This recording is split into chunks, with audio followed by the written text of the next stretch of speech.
Как ты поступаешь? Вот. Если так поступить, то и я не поступлю.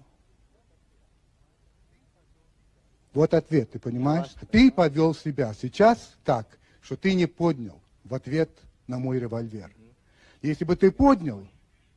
Вот... Нет, Познер, ты не смог меня переиграть. И не смог бы. Əzizlərim, özünüz gördünüz. Üstümə tapanca qaldırdı.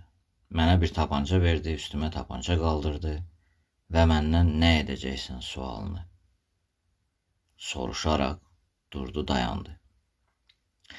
Bu bir ani neçə saniyənin işi idi ki, mən fikirləşməliydim.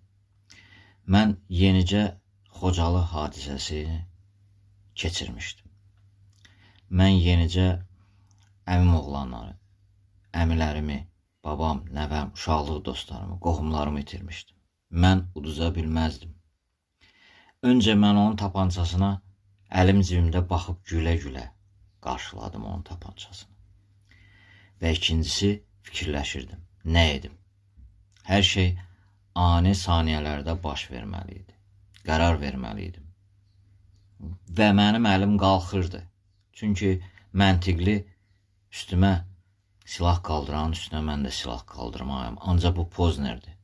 Tapançalar hardan çıxdı? Necə oldu bunun cibindən tapança çıxdı? Demək, bir gün əvvəldən qurulmuş ssenariydi. Demək, bu məndən nəsə gözləyir. Bəli,